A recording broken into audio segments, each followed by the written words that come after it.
الحمدللہ رب العالمین، الصلاۃ والسلام علی سید الانبیاء والمرسلین وسیدنا و مولانا محمد وعلی آلہ وصحبہ اجمعین۔ قال اللہ تبارک و تعالی فی القرآن المجید: ما کان محمد ابا احد من رجالکم ولکن رسول اللہ وخاتم النبیین وکان اللہ بکل شیء علیما۔ ان اللہ وملائکتہ یصلون علی النبی یا ایھا الذین آمنوا صلوا علیہ وسلموا تسلیما۔ اللہم صل علی سیدنا و مولانا محمد وعلی آلہ وصحبہ اجمعین۔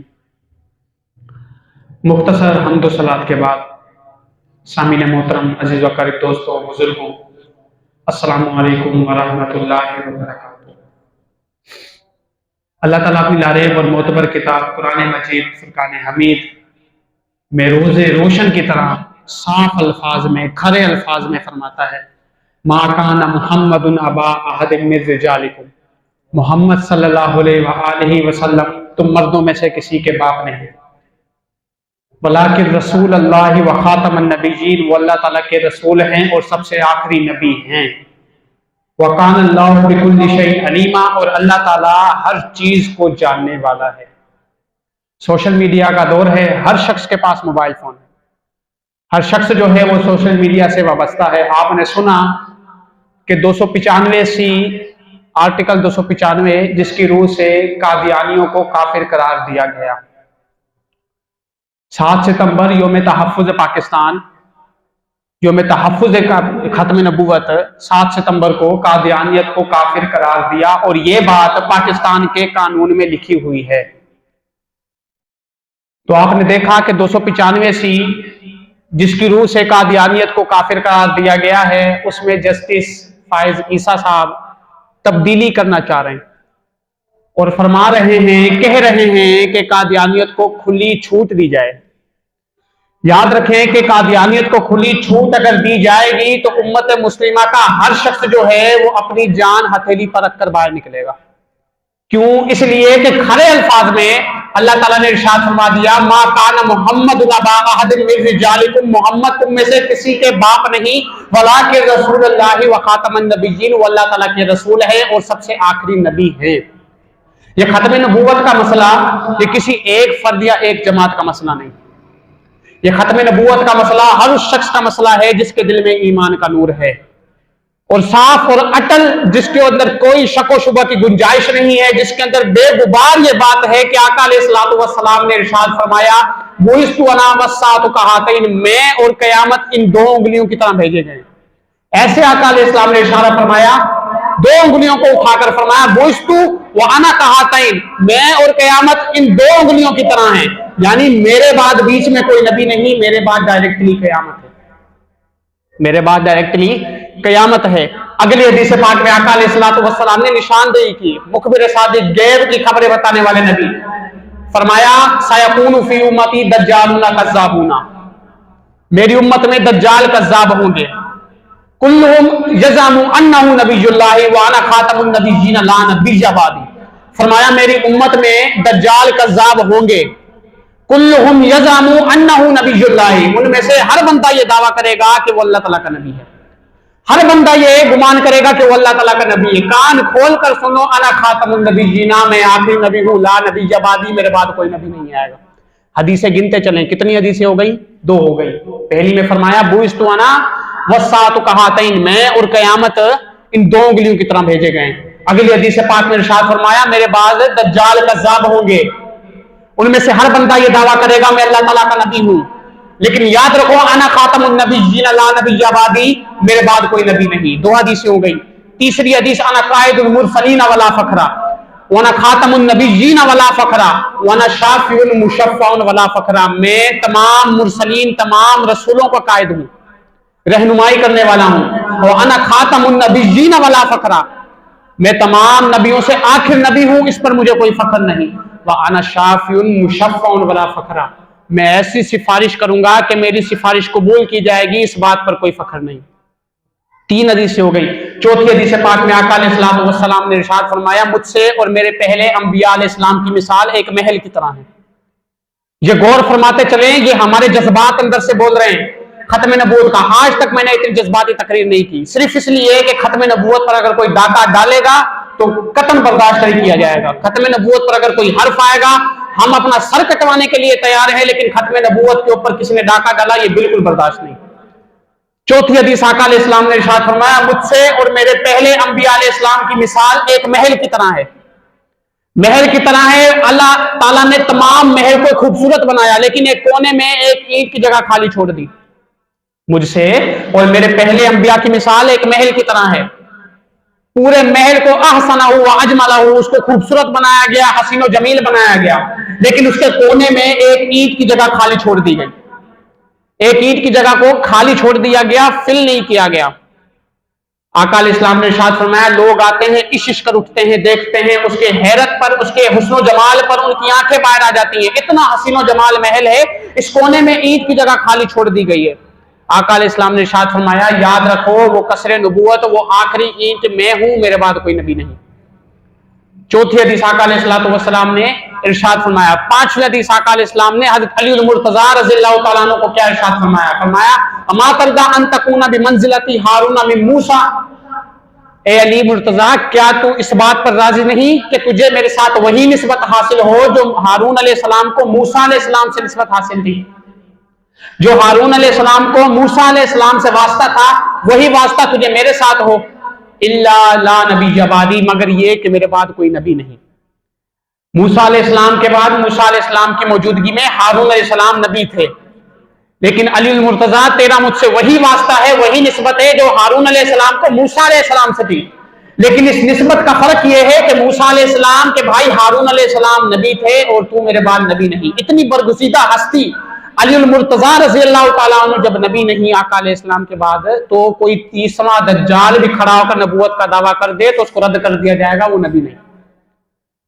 آگے سنتے چلیں، آقا علیہ السلام نے ارشاد فرمایا لو کان بعدی نبی لکان عمر ابن الخطاب، اگر میرے بعد کوئی نبی ہوتا تو عمر ابن الخطاب رضی اللہ تعالیٰ عنہ ہوتے۔ یعنی حضرت عمر رضی اللہ تعالیٰ عنہ اتنی فضیلت ہے ان کی کہ آقا علیہ السلام فرما رہے ہیں کہ اگر میرے بعد کوئی نبی ہوتا تو عمر بن الخطاب ہوتے۔ اتنی شان کے باوجود عمر بن خطاب نبی نہیں، اتنی شان کے باوجود آقا علیہ السلام نے ارشاد فرمایا عمر بن الخطاب پھر بھی نبی نہیں۔ تو اگر کوئی چوڑا چمارا کھڑا ہو کر کہہ دے کہ میں اللہ تعالیٰ کا رسول ہوں، میں مہدی ہوں، میں عیسیٰ ہوں، میں احمد ہوں، میں محمد ہوں، اللہ تعالیٰ نے جو ہے وہ مجھے نبوت اور رسالت عطا فرمائی ہے، تو اس کو بھی رد کر دیا جائے گا۔ سوچیں کہ آقا علیہ السلام کے صحابہ اتنی فضیلت کے حامل ہیں، اتنی شان ہے ان کی، ان کو نبوت کا تحفہ عطا نہیں کیا گیا صرف اس لیے کہ آقا علیہ السلام کے بعد قیامت تک کوئی نبی نہیں۔ تو ایسے دجال جن کے بارے میں آقا علیہ السلام نے فرمایا 30 دجال 30 جھوٹے جن کا عطا پتہ کوئی نہیں، وہ کھڑے ہو کر کہیں گے کہ ہم اللہ تعالیٰ کے نبی ہیں، لیکن آقا علیہ السلام نے کھڑے الفاظ کے ساتھ، ایک ہوتا ہے نا بالکل کسی میں کوئی ملاوٹ ہو، کسی میں کوئی دو رائے ہو، شک و شبہ ہو، چلو کوئی گنجائش نکل سکتی ہو، نہیں، صاف الفاظ کے ساتھ، نچوڑ کے ساتھ، کھڑے الفاظ کے ساتھ آقا علیہ السلام نے ارشاد فرمایا انا خاتم النبیین لا نبی بعدی، میں تمام نبیوں سے آخر ہوں، میرے بعد کوئی نبی نہیں آئے گا۔ یہ کھڑے الفاظ ہیں۔ باپ اگر بیٹے کو کہہ دے کہ فلاں گلی سے نہیں گزرنا، فلاں کے گھر میں قدم نہیں رکھنا، بیٹا اگر بہانے سے بھی اس گلی میں سے گزرے گا پھر بھی گستاخی ہوگی، اس لیے کہ باپ کا حکم نہیں مانا، نافرمانی کی۔ جب تجھے میں نے کہہ دیا کہ فلاں گلی سے نہیں گزرنا، تو کیا کرنے گیا اس گلی میں؟ جب اللہ تعالیٰ نے قرآن مجید کے اندر ارشاد فرما دیا کہ وَلَٰكِن رسول اللہ وَخَاتَمَ النَّبِيِّينَ، وہ اللہ تعالیٰ کے رسول ہیں اور سب نبیوں سے آخر ہیں، کوئی گنجائش نہیں کہ کوئی بندہ کھڑا ہو کر کہہ دے کہ میں اللہ تعالیٰ کا نبی ہوں، کوئی گنجائش نہیں۔ آقا علیہ السلام نے ارشاد فرمایا ان الرسالۃ والنبوۃ قد انقطعت، آقا علیہ السلام نے ارشاد فرمایا نبوت اور رسالت ختم ہو چکی ہے۔ الا لا نبی بعدی، کان کھول کر سن لو میرے بعد کوئی نبی نہیں۔ اتنی دفعہ آقا علیہ السلام نے ارشاد فرمایا، اتنی دفعہ ارشاد فرمایا، کروڑاں حدیث آقا علیہ السلام کی کتب حدیث میں بھری ہوئی ہیں، صحابہ کرام کے ارشادات بھرے ہوئے ہیں، امت مسلمہ کے ارشادات بھرے ہوئے ہیں اس بات پہ کہ آقا علیہ السلام کے بعد کوئی نبی نہیں۔ اب اندازہ لگائیں ختم نبوت کا مسئلہ، یہ کوئی بندہ کھڑا ہو جائے، یہ آج کا مسئلہ نہیں، کیونکہ 30 دجال جو آقا علیہ السلام نے فرمایا تھے وہ پورے ہو کر رہیں گے۔ آقا علیہ السلام نے جس 30 مدعیان نبوت کی جو خبر ارشاد فرمائی تھی وہ پورے ہو کر رہیں گے۔ یہ آج کا مسئلہ نہیں۔ مسیلمہ کذاب آج جو قادیانیت کو فروغ دینے کی بات کر رہے ہیں، فرما رہے ہیں، کہہ رہے ہیں کہ قادیانیت کو کھلی چھوٹ دی جائے، وہ آقا علیہ السلام کا فرمان پڑے۔ مسیلمہ کذاب نے آقا علیہ السلام کے دور میں نبوت کا دعویٰ کیا، اور اس نے خط لکھا آقا علیہ السلام کی طرف۔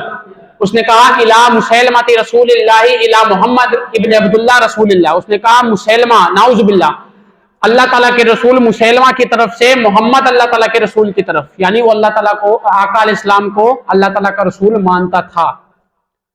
اس نے کہا مسیلمہ اللہ تعالیٰ کے رسول مسیلمہ کی طرف سے محمد رسول اللہ محمد رسول اللہ کی طرف۔ خط میں کیا تھا؟ خط میں یہ تھا کہ اگر آپ مجھے اپنے بعد خلافت دے دیں تو میں آپ نبوت کا دعویٰ چھوڑ دوں گا اور خلیفہ بن جاؤں گا۔ سمجھ آ رہی ہے آپ کو میری بات؟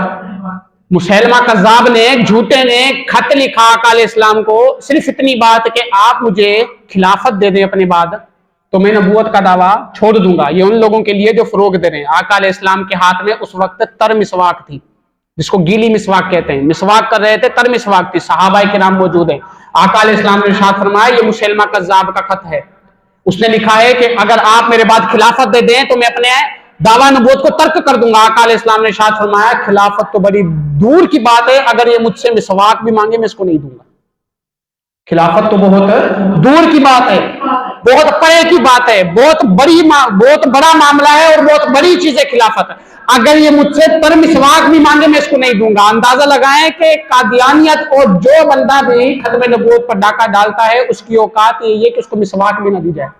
فروغ تو بہت دور کی بات ہے، ان کے حقوق کو کھلی چھٹی تو بہت دور کی بات ہے، اس کو تر مسواک اور اس کو کوئی چیز فراہم نہ کی جائے۔ آقا علیہ السلام نے ارشاد فرمایا من احب للہ وابغض للہ واطاع للہ ومنع للہ فقد استکمل الایمان۔ حضور نے فرمایا من احب للہ، ایمان کے مکمل ہونے کے 4 درجے حضور نے فرمائے۔ من احب للہ جس نے اللہ تعالیٰ سے محبت کی، وابغض للہ جس نے اللہ تعالیٰ کے لیے نفرت کی، یعنی اگر کسی سے محبت کرتا ہے خدا تعالیٰ کے لیے، کسی سے نفرت کرتا ہے خدا تعالیٰ کے لیے۔ من آتا للہ جس نے کسی کو عطا کیا تو خدا تعالیٰ کی رضا کے لیے۔ منع للہ کسی کو اگر کوئی چیز روکتا ہے نہیں دیتا صرف اللہ تعالیٰ کے لیے۔ فقد استکمل الایمان اس نے اپنا ایمان مکمل کر لیا۔ اندازہ لگائیں ہمیں محبت صرف اللہ تعالیٰ اور اس کے رسول سے ہے۔ ہم نے اگر قادیانیوں سے اور ختم نبوت کے منکرین سے جو بھی ہوں، 30 دجال جو بھی ہوں، ان سے ہمارے اگر نفرت ہے، ہم نے ان کو کافر قرار دیا صرف اللہ تعالیٰ اور اس کے رسول کی محبت کی وجہ سے۔ کسی کو اگر کوئی چیز دیتے ہیں صرف اللہ تعالیٰ کے رسول اور اس کی محبت کی وجہ سے، کسی سے کوئی چیز روکتے ہیں تو اللہ تعالیٰ اور اس کے رسول کی محبت کی وجہ سے۔ اندازہ لگائیں کہ ایک کھری بات ہونے کے باوجود قرآن مجید جس میں کوئی شک نہیں، یہ خود مانتے ہیں کہ ذالک الکتاب لا ریب فیہ، قرآن میں کوئی ملاوٹ اور شک و شبہ کی گنجائش نہیں، وہ چمکتے ہوئے سورج کی طرح بالکل صاف و شفاف ہے، کوئی دو رائے نہیں ہو سکتی۔ اس کے اندر لکھا ہوا ہے وَلَٰكِن رسول اللہ وخاتم النبیین، اللہ تعالیٰ کے رسول ہیں اور آخری نبی ہیں۔ پھر ڈنڈی کیا مارتے ہیں؟ ڈنڈی یہ مارتے ہیں حضور تو افضل نبی تھے۔ خاتم النبیین کا معنی یہ تھوڑی ہے کہ حضور صلی اللہ علیہ وسلم کے بعد کوئی نبی نہیں۔ ڈنڈی دیکھیں، ان کی بونگیاں اور چولیاں دیکھیں، فرماتے ہیں، کہتے ہیں کہ حضور صلی اللہ علیہ وسلم کا جو ختم نبوت کا مسئلہ ہے، خاتم النبیین کا مسئلہ ہے، اس کا مطلب یہ نہیں کہ حضور کے بعد کوئی نبی نہیں، حضور کے بعد نبی ہو سکتا ہے۔ خاتم النبیین کا معنی یہ ہے حضور افضل نبی ہیں، ہم ان سے افضلیت میں کم ہیں۔ یہ نبی بتاؤ یہ بات کس نے لکھی؟ 1400 سال میں جتنے علماء کرام اس دنیا میں گزرے ہیں، آئے ہیں، ان کو دین سمجھ نہیں آیا۔ انہوں نے ختم نبوت کا معنی یہ لیا کہ حضور افضل نبی ہیں اور اس کے بعد جو آئے گا وہ افضلیت میں کم ہے۔ حضور افضل ہیں، بعد میں مرزا غلام احمد قادیانی افضل نہیں ہے۔ یہ ساری دھاندلیاں، ہیرا پھیریاں نہیں چلیں گی۔ 1400 سال میں آپ کوئی کتاب اٹھا لیں، کوئی کتاب عربی کی اٹھا لیں، فارسی کی اٹھا لیں، اردو کی اٹھا لیں، ہندی کی اٹھا لیں، انگریزی تک اٹھا لیں، ہر بندے کا یہی موقف ہے کہ ختم نبوت، خاتم النبیین کا معنی یہی ہے کہ اللہ تعالیٰ کے حبیب کے بعد کوئی نبی نہیں، اللہ تعالیٰ کے حبیب کے بعد کوئی رسول نہیں۔ جو دعویٰ نبوت کرے گا وہ کافر ہے۔ اعلیٰ حضرت نے اتنا لکھنے کے بعد یہاں تک فرمایا من شک فی کفرہ فقد کفر، جو شخص اس قادیانیوں اور دعویٰ نبوت کرنے والے کے کفر میں بھی شک کرے گا وہ بھی کافر ہے۔